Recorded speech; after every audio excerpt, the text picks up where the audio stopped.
ನಮಸ್ಕಾರ ಸ್ನೇಹಿತರೆ, ಇದೀಗ ತಾನೇ ಬಂದಿರುವಂತಹ ಮುಖ್ಯವಾದ ಮಾಹಿತಿಗಳು. ಹೊಸ ವರ್ಷ ಪ್ರಾರಂಭವಾಗುತ್ತಿದ್ದಂತೆ ರಾಜ್ಯ ಸರ್ಕಾರದ ವಿರುದ್ಧ ಹೋರಾಟಕ್ಕೆ ರೆಡಿಯಾದ ಬಿಜೆಪಿ ಗೃಹಲಕ್ಷ್ಮಿ ಯೋಜನೆ ಸೇರಿದಂತೆ ಹಲವು ವಿಚಾರ ಮುಂದಿಟ್ಟುಕೊಂಡು ಪ್ರತಿಭಟನೆಗೆ ಕರೆ ಕೊಡಲಾಗಿದೆ. ಮತ್ತೊಂದೆಡೆಯಲ್ಲಿ ಈ ಜಿಲ್ಲೆಯ ಫಲಾನುಭವಿಗಳಿಗೆ ಗೃಹಲಕ್ಷ್ಮಿ ಯೋಜನೆಯ ಮತ್ತೊಂದು ಕಂತು ಜಮಾ.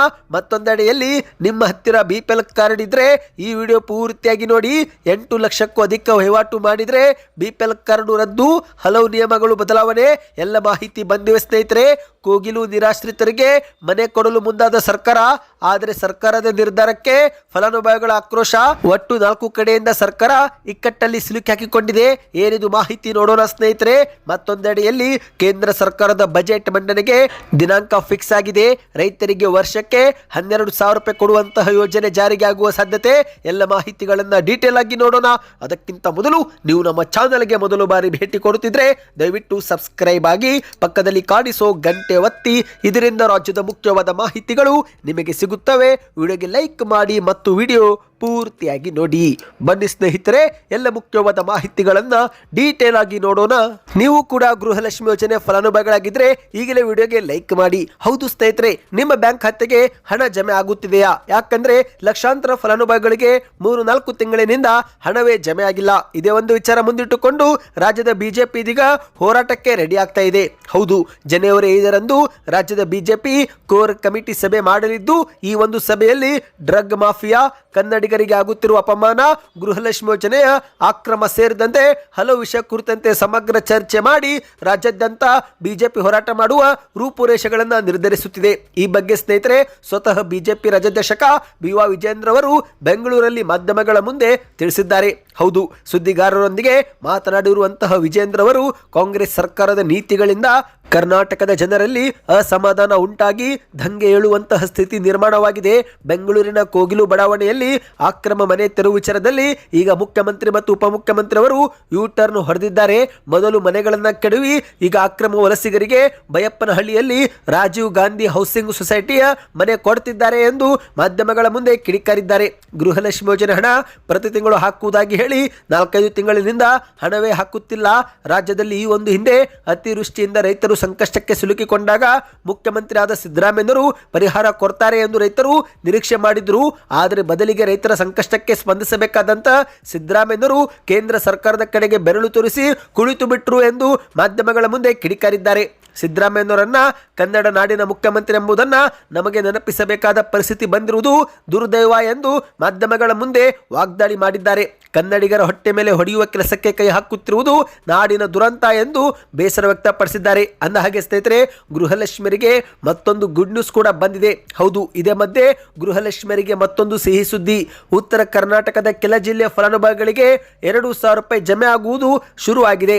ಹೌದು, ಸೆಪ್ಟೆಂಬರ್ ತಿಂಗಳ 24ನೇ ಕಂತು ಬೆಳಗಾವಿ, ಹಾವೇರಿ, ಗದಗ ಸೇರಿದಂತೆ ಬಾಗಲಕೋಟೆ ಜಿಲ್ಲೆಯ ಫಲಾನುಭವಿಗಳಿಗೆ ಹಂತ ಹಂತವಾಗಿ ಜಮೆ ಆಗ್ತಾ ಇದೆ.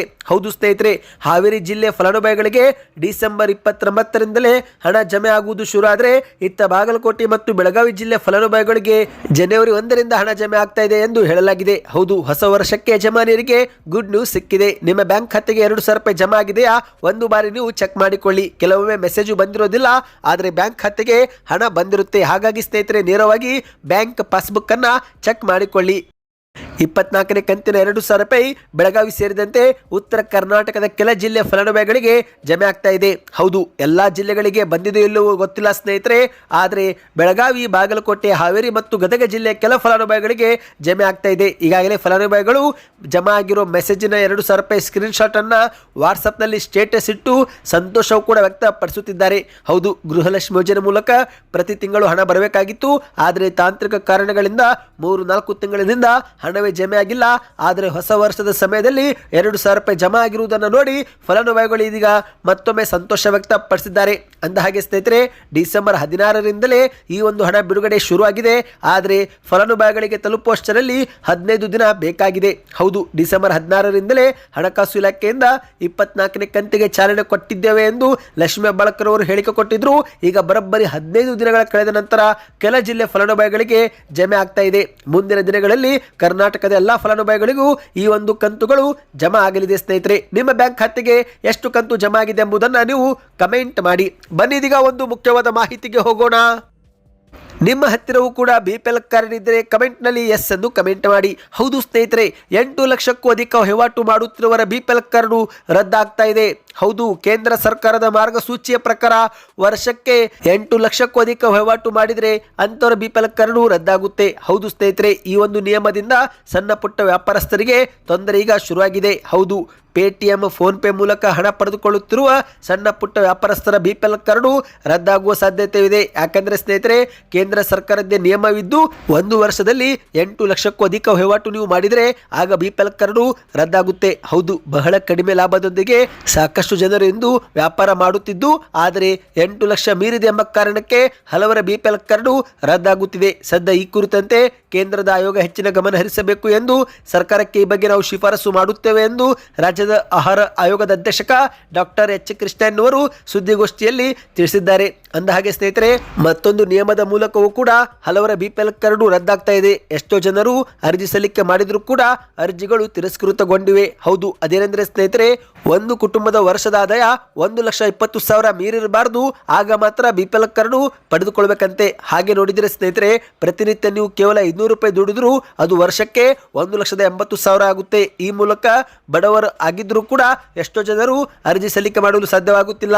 ಅರ್ಜಿ ಸಲ್ಲಿಕೆ ಮಾಡಿದರೆ ಆದಾಯ ಮಿತಿ ನಿಮ್ಮದು ಹೆಚ್ಚಿದೆ ಎಂದು ಅರ್ಜಿಗಳನ್ನೇ ತಿರಸ್ಕೃತ ಮಾಡಲಾಗುತ್ತಿದೆ. ಇನ್ನು ಮತ್ತೊಂದೆಡೆಯಲ್ಲಿ ರಾಜ್ಯದ ಸರ್ಕಾರ ಆರ್ಥಿಕ ಹೊರೆ ಕಡಿಮೆ ಮಾಡಲು BPL ಕಾರ್ಡು ರದ್ದು ಮಾಡಲು ಕೈ ಹಾಕಿದೆ. ಹೌದು, ಗ್ಯಾರಂಟಿ ಯೋಜನೆಗಳ ಆರ್ಥಿಕ ಹೊರೆ ತಗ್ಗಿಸಲು ಆಹಾರ ಇಲಾಖೆ ಈಗಾಗಲೇ ಏಕಾಏಕಿ ಲಕ್ಷಾಂತರ BPL ಕಾರ್ಡ್ ಅನ್ನ ರದ್ದು ಮಾಡ್ತಾ ಇದೆ. BPL ಇಂದ ಹಲವರಿಗೆ APL ಆಗಿ ಪರಿವರ್ತನೆ ಮಾಡಲಾಗುತ್ತಿದೆ. ಹೌದು, ಮಾಧ್ಯಮ ವರದಿಯ ಪ್ರಕಾರ 2023-24ರಲ್ಲಿ 74,000 ಕಾರ್ಡುಗಳು, 2024-25ರಲ್ಲಿ 16,000 ಕಾರ್ಡುಗಳು ಮತ್ತು 2025ರಲ್ಲಿ 10,000, ಹೀಗೆ ಒಟ್ಟು 1 ಲಕ್ಷಕ್ಕೂ ಅಧಿಕ BPL ಕಾರ್ಡು ಇಲ್ಲಿವರೆಗೆ ರದ್ದಾಗಿವೆ. ಮುಂದಿನ ದಿನಗಳಲ್ಲಿ 7,76,000 BPL ಚೀಟಿ ಶಂಕಾಸ್ಪದ ಪಟ್ಟಿಗೆ ಸೇರಿಸಲಾಗಿದ್ದು ಅವುಗಳನ್ನು ಕೂಡ ರದ್ದು ಮಾಡುವ ಸಾಧ್ಯತೆ ಇದೆ. ಅಂದಹಾಗೆ ಸ್ನೇಹಿತರೆ, ಒಂದೊಮ್ಮೆ ನೀವು ಅರ್ಹರಾಗಿದ್ದರೂ ಕೂಡ BPL ಕಾರ್ಡು ರದ್ದಾದರೆ ಆಗ ತಹಶೀಲ್ದಾರ್ಗೆ ಭೇಟಿ ಕೊಟ್ಟು ಅಗತ್ಯ ದಾಖಲೆಗಳೊಂದಿಗೆ ಅರ್ಜಿ ಸಲ್ಲಿಕೆ ಮಾಡಿದರೆ ಶೀಘ್ರವೇ ಮತ್ತೆ BPL ಕಾರ್ಡು ಕೊಡುವುದಾಗಿ ಆಹಾರ ಸಚಿವ KH ಮುನಿಯಪ್ಪನವರು ಸಾಕಷ್ಟು ಬಾರಿ ಹೇಳಿದ್ದು, ಆದರೆ ಇದುವರೆಗೆ ಅದು ಕೂಡ ಕಾರ್ಯರೂಪಕ್ಕೆ ಬಂದಿಲ್ಲ. ಹೌದು ಸ್ನೇಹಿತರೆ, ಸಾಕಷ್ಟು ಜನರು ಇದುವರೆಗೆ BPL ಕಾರ್ಡು ರದ್ದು ಮಾಡಿಕೊಂಡು ಕಂಗಾಲಾಗಿ ಹೋಗಿದ್ದಾರೆ. ನಿಮ್ಮದು ಕೂಡ BPL ಕಾರ್ಡು ರದ್ದಾಗಿದ್ರೆ ಕಮೆಂಟ್ನಲ್ಲಿ ಯಾವ ಊರು ಎಂಬುದನ್ನು ನೀವು ಕಮೆಂಟ್ ಮಾಡಿ. ಬನ್ನಿ ಇದೀಗ ಮತ್ತೊಂದು ಮುಖ್ಯವಾದ ಮಾಹಿತಿಗೆ ಹೋಗೋಣ. ಇತ್ತೀಚೆಗೆ ಡಿಸೆಂಬರ್ 16ರಿಂದಲೇ ಯಲಹಂಕದ ಕೋಗಿಲು ಲೇಔಟ್ ಮತ್ತು ಫಕೀರ್ ಕಾಲೋನಿಯ ನೂರಾರು ಮುಸ್ಲಿಂ ಕುಟುಂಬಗಳ ಮನೆಯನ್ನ ತೆರವು ಮಾಡಲಾಗಿದೆ. ಹೌದು, ಈ ಒಂದು ವಿಚಾರ ರಾಜ್ಯ ಮಾತ್ರವಲ್ಲದೆ ರಾಷ್ಟ್ರ ಮಟ್ಟದಲ್ಲೂ ಕೂಡ ಸದ್ದು ಮಾಡಿದ್ದು, ಕೇರಳದ ಮುಖ್ಯಮಂತ್ರಿ ಪಿನರಾಯಿ ವಿಜಯನ್ ಅವರು ರಾಜ್ಯದ ಸರ್ಕಾರ ಉತ್ತರ ಪ್ರದೇಶದ ಬುಲ್ಡೋಜರ್ ನೀತಿ ಅನುಸರಿಸುತ್ತಿದೆ ಎಂದು ಆಕ್ರೋಶ ವ್ಯಕ್ತಪಡಿಸಿದ್ರು. ಇದೇ ಬೆನ್ನಲ್ಲೇ ಸಿಎಂ ಸಿದ್ದರಾಮಯ್ಯರು ಮನೆ ಕಳೆದುಕೊಂಡವರಿಗೆ 5 ಲಕ್ಷ ಪರಿಹಾರ ಘೋಷಣೆ ಮಾಡಿದ್ದು, ಈಗ ಅಷ್ಟು ಮಾತ್ರವಲ್ಲ ಸ್ನೇಹಿತರೆ, ಮನೆ ಕಳೆದುಕೊಂಡವರಿಗೆ ಮತ್ತೆ ಹೊಸ ಮನೆಯೂ ಕೂಡ ಕೊಡಲಾಗುತ್ತಿದೆ. ಸದ್ಯ ಈ ಒಂದು ವಿಚಾರ ರಾಜ್ಯ ಸರ್ಕಾರದ ವಿರುದ್ಧ ಆಕ್ರೋಶ ವ್ಯಕ್ತವಾಗುವಂತೆ ಮಾಡಿದೆ. ಹೌದು ಸ್ನೇಹಿತರೆ, ಈಗಾಗಲೇ ಮನೆಗಳನ್ನ ತೆರವು ಮಾಡಿದ ಜಾಗಕ್ಕೆ ಬಿಜೆಪಿ ನಾಯಕರು ಕೂಡ ಎಂಟ್ರಿ ಕೊಟ್ಟು ಪರಿಶೀಲನೆ ಮಾಡುತ್ತಿದ್ದಾರೆ. ಅಲ್ಲಿದ್ದ ಎಲ್ಲರಿಗೂ ಕನ್ನಡನೇ ಬರುತ್ತಿಲ್ಲ ಎಂಬುದು ಕೂಡ ಗೊತ್ತಾಗಿದೆ. ಮೇಲ್ನೋಟಕ್ಕೆ ಅವರೆಲ್ಲರೂ ಬಾಂಗ್ಲಾ ವಾಸಿಗಳು ಎಂಬುದು ಕೂಡ ಗೊತ್ತಾಗಿದೆ. ಸದ್ಯ ಬಿಜೆಪಿ ನಾಯಕರು ಹೇಗೆ ನೀವು ಮನೆ ಕೊಡ್ತಾ ಇದ್ದೀರಾ, ಯಾವ ಆಧಾರದ ಮೇಲೆ ಮನೆ ಕೊಡ್ತಿದ್ದೀರಾ ಎಂದು ಸರ್ಕಾರಕ್ಕೆ ಸಾಲು ಸಾಲು ಪ್ರಶ್ನೆ ಮಾಡ್ತಾ ಇದ್ದಾರೆ. ಮಾಹಿತಿಯ ಪ್ರಕಾರ ಸ್ನೇಹಿತರೆ, ರಾಜ್ಯ ಸರ್ಕಾರ ಒಟ್ಟು 4 ಹಂತಗಳಲ್ಲಿ ಇಕ್ಕಟ್ಟಿಗೆ ಸಿಲುಕಿ ಹಾಕಿಕೊಂಡಿದೆ. ಮೊದಲನೇದಾಗಿ ಅಕ್ರಮವಾಗಿ ಮನೆ ತೆರವು ಮಾಡಿದ್ದು, ಎರಡನೇದಾಗಿ ಕೇರಳದ ಮುಖ್ಯಮಂತ್ರಿ ಪಿನರಾಯಿ ವಿಜಯನ್ ಅವರು ಮಧ್ಯಪ್ರವೇಶ ಮಾಡಿದ್ದು, ಮೂರನೇದಾಗಿ ಆ ನಿವಾಸಿಗಳು ಬಾಂಗ್ಲಾ ನಿವಾಸಿಗಳು ಎಂಬ ಆರೋಪ ಬಂದಿದ್ದು, ಇನ್ನು 4ನೇದಾಗಿ ರಾಜೀವ್ ಗಾಂಧಿ ವಸತಿ ಯೋಜನೆ ಫಲಾನುಭವಿಗಳ ಮನೆ ಅಕ್ರಮ ತೆರವಾದ ಫಲಾನುಭವಿಗಳಿಗೆ ಕೊಡಲಾಗುತ್ತಿದೆ. ಸದ್ಯ ಈ ಒಂದು ವಿಚಾರವು ಕೂಡ ರಾಜ್ಯ ಸರ್ಕಾರಕ್ಕೆ ತಲೆನೋವಾಗಿ ಕಾಡ್ತಾ ಇದೆ. ಯಾಕಂದ್ರೆ ಸ್ನೇಹಿತರೆ, ನಿಜವಾದ ಫಲಾನುಭವಿಗಳು ಇದೀಗ ಪ್ರತಿಭಟನೆ ಮಾಡ್ತಿದ್ದಾರೆ. ಹೌದು, ನಮ್ಮ ಮನೆಗಳನ್ನು ಅವರಿಗೆ ಹೇಗೆ ಕೊಡ್ತೀರಾ ಎಂದು ರಾಜೀವ್ ಗಾಂಧಿ ವಸತಿ ನಿಗಮದ ಫಲಾನುಭವಿಗಳು ಕಿಡಿಕಾರಿದ್ದಾರೆ ಸ್ನೇಹಿತರೆ. ಹೌದು, ಯಲಹಂಕದ ಕೋಗಿಲು ಬಡಾವಣೆಯ ಅಕ್ರಮ ನಿವಾಸಿಗಳಿಗೆ ಸರ್ಕಾರ ಪುನರ್ವಸತಿ ಕಲ್ಪಿಸಲು ಮುಂದಾದ ಬೆನ್ನಲ್ಲೇ ಇತ್ತ ರಾಜೀವ್ ಗಾಂಧಿ ವಸತಿ ನಿಗಮ ಯೋಜನೆಯ ನಿಜವಾದ ಫಲಾನುಭವಿಗಳು ಸರ್ಕಾರದ ವಿರುದ್ಧ ಸಿಡಿದೆದ್ದಿದ್ದಾರೆ. ತಮಗೆ ಸಿಗಬೇಕಾದ ಸವಲತ್ತು ಅಕ್ರಮ ಒತ್ತುದಾರರಿಗೆ ಹೇಗೆ ಕೊಡ್ತಿದ್ದೀರಾ ಎಂದು ತೀವ್ರವಾಗಿಯೇ ವಿರೋಧ ವ್ಯಕ್ತಪಡಿಸಿದ್ದಾರೆ. ಈಗಾಗಲೇ ಬೆಂಗಳೂರಿನ ನೃಪತುಂಗ ರಸ್ತೆಯಲ್ಲಿರುವ ರಾಜೀವ್ ಗಾಂಧಿ ವಸತಿ ನಿಗಮದ ಕಚೇರಿ ಮುಂದೆ ನೂರಾರು ಫಲಾನುಭವಿಗಳು ಪ್ರತಿಭಟನೆಯೂ ಕೂಡ ಮಾಡಿದ್ದಾರೆ. ಯಲಹಂಕದ ಕೋಗಿಲು ಬಡಾವಣೆಯ ಅಕ್ರಮ ನಿವಾಸಿಗಳಿಗೆ ಸರ್ಕಾರ ಪುನರ್ವಸತಿ ಕಲ್ಪಿಸಿಕೊಳ್ಳಲು ಮುಂದಾಗಿರುವ ಕ್ರಮ ಸರಿಯಲ್ಲ ಎಂದು ಕಿಡಿಕಾರಿದ್ದಾರೆ. ಸ್ನೇಹಿತರೆ, ನಮಗೆ ಸಿಗಬೇಕಾದಂಥ ಸವಲತ್ತು ಅಕ್ರಮ ಒತ್ತುದಾರರಿಗೆ ಹೇಗೆ ಕೊಡಲಾಗುತ್ತಿದೆ, ಅರ್ಹ ಫಲಾನುಭವಿಗಳನ್ನ ನೀವು ಹೇಗೆ ಕಡೆಗಣಿಸುತ್ತಿದ್ದೀರಾ ಎಂದು ಕಿಡಿಕಾರಿದ್ದಾರೆ. ಹೌದು, ರಾಜೀವ್ ಗಾಂಧಿ ವಸತಿ ನಿಗಮದ ಯೋಜನೆಯಲ್ಲಿ ಇದುವರೆಗೆ ಅರ್ಹ ಫಲಾನುಭವಿಗಳಿಗೆ ಮನೆಯ ಕಿಲಿ ಕೈ ಸೇರಿಲ್ಲ. ಆದರೆ ಇತ್ತೀಚೆಗೆ 10 ದಿನಗಳ ಹಿಂದಷ್ಟೇ ಮನೆ ಕಳೆದುಕೊಂಡರು ಎಂಬ ಕಾರಣಕ್ಕೆ ಈ ಒಂದು ರಾಜೀವ್ ಗಾಂಧಿ ವಸತಿ ನಿಗಮದ ಮನೆ ಹಂಚಿಕೆ ಮಾಡಲಾಗುತ್ತಿದ್ದು, ಸದ್ಯ ಈ ಒಂದು ವಿಚಾರ ಕುರಿತಂತೆ ಆಕ್ರೋಶ ವ್ಯಕ್ತವಾಗಿದೆ ಸ್ನೇಹಿತರೆ. ಬನ್ನಿ ಇದೀಗ ಕೊನೆ ಮಾಹಿತಿಗೆ ಹೋಗೋಣ. ಅದಕ್ಕೂ ಮೊದಲು ನೀವು ಏನಾದರೂ ಬಾಡಿಗೆ ಮನೆಯೊಳಗಿದ್ರೆ ತಿಂಗಳಿಗೆ ಎಷ್ಟು ಬಾಡಿಗೆ ಕಟ್ಟುತ್ತೀರಾ ಕಮೆಂಟ್ ಮಾಡಿ. ಶೀಘ್ರವೇ ಕೇಂದ್ರ ಸರ್ಕಾರದ ಬಜೆಟ್ ಮಂಡನೆ ಆಗಲಿದೆ. ಹೌದು ಸ್ನೇಹಿತರೆ, ಬಜೆಟ್ ಮಂಡನೆಯ ದಿನ ಸಮೀಪಿಸುತ್ತಿದೆ. ಕೆಲ ವರ್ಷಗಳಿಂದ ಫೆಬ್ರವರಿ 1ರಂದು ಬಜೆಟ್ ಮಂಡಿಸುವ ಪರಿಪಾಠ ಬೆಳೆದು ಬಂದಿದ್ದು, ಈ ಬಾರಿ ಫೆಬ್ರವರಿ 1 ಭಾನುವಾರವಿದೆ. ಆದರೂ ಕೂಡ ಕೇಂದ್ರದ ಸರ್ಕಾರ ಅದೇ ದಿನದಂದು ಬಜೆಟ್ ಮಂಡನೆ ಮಾಡುವ ಸಾಧ್ಯತೆ ಹೆಚ್ಚಾಗಿದೆ. ಹೌದು, ವರದಿಯ ಪ್ರಕಾರ ಫೆಬ್ರವರಿ 1ರಂದು ಬಜೆಟ್ ಮಂಡನೆ ಬಹುತೇಕ ಫಿಕ್ಸ್ ಎಂದು ಹೇಳಲಾಗಿದೆ ಸ್ನೇಹಿತರೆ. 2026-27ರ ಬಜೆಟ್ ಇದಾಗಿದ್ದು, ಇದು ಸ್ವತಂತ್ರ ಭಾರತದ 80ನೇ ವಾರ್ಷಿಕ ಬಜೆಟ್ ಕೂಡ ಎಂದು ಹೇಳಲಾಗಿದೆ. ನಿರ್ಮಲಾ ಸೀತಾರಾಮನ್ ಅವರಿಗೆ ಇದು 9ನೇ ಬಜೆಟ್ ಆಗಿದೆ. ಹೌದು, ಸತತವಾದ 8 ಬಜೆಟ್ ಮಂಡಿಸಿ ತಾವೇ ಬರೆದ ದಾಖಲೆಯನ್ನ ತಾವೇ ಈಗ ಅಳಿಸಿ ಹಾಕಲಿದ್ದಾರೆ. 9ನೇ ಬಜೆಟ್ ಮಂಡಿಸುವ ಮೂಲಕ ಮತ್ತೊಂದು ಹೊಸ ದಾಖಲೆ ನಿರ್ಮಲಾ ಸೀತಾರಾಮನ್ ಅವರು ಮಾಡಲಿದ್ದಾರೆ. ಹೌದು, 2019ರಲ್ಲಿ ಹಣಕಾಸು ಸಚಿವರಾಗಿದ್ದಂತ ಅರುಣ್ ಜೇಟ್ಲಿ ಅವರು ನಿಧನರಾದ ಬಳಿಕ ಆ ಒಂದು ಸ್ಥಾನವನ್ನ ನಿರ್ಮಲಾ ಸೀತಾರಾಮನ್ ಅವರಿಗೆ ಕೊಡಲಾಯಿತು.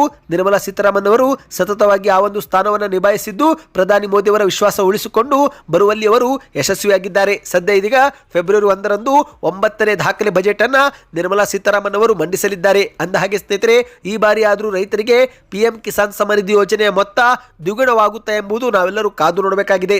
ಹೌದು, ಪ್ರತಿ ವರ್ಷವೂ ಕೂಡ ಬಜೆಟ್ ಸಮಯದಲ್ಲಿ ಕೇಂದ್ರ ಸರ್ಕಾರದ ಮುಂದೆ 6,000 ಬದಲಿಗೆ 12,000 ಮಾಡಿ ಎಂದು ರೈತರು ಬೇಡಿಕೆ ಇಡುತ್ತಲೇ ಬಂದಿದ್ದು, ಆದರೆ ಕೇಂದ್ರ ಸರ್ಕಾರ ಮಾತ್ರ ಪ್ರತಿ ಬಾರಿ ಬಜೆಟ್ ಅಲ್ಲಿ ಯಾವುದೇ ಘೋಷಣೆ ಮಾಡುತ್ತಿಲ್ಲ. ಈಗಾಗಲೇ ಪಂಜಾಬ್ ಮತ್ತು ಹರಿಯಾಣ ರೈತರು ಈ ಒಂದು ಹಿಂದೆ ಹಲವು ಬಾರಿ ನಿರ್ಮಲಾ ಸೀತಾರಾಮನ್ ಅವರಿಗೆ ಭೇಟಿ ಮಾಡಿ ಸಭೆ ಮಾಡಿ ಈ ಬಾರಿ ಆದರೂ 12,000 ರೂಪಾಯಿ ಮಾಡಿ ಎಂದು ಮನವಿ ಮಾಡಿದ್ದಾರೆ. ಸದ್ಯ ಸ್ನೇಹಿತರೆ, ಬಜೆಟ್ ದಿನವೇ ಏನು ಎಂಬುದು ಗೊತ್ತಾಗಲಿದೆ.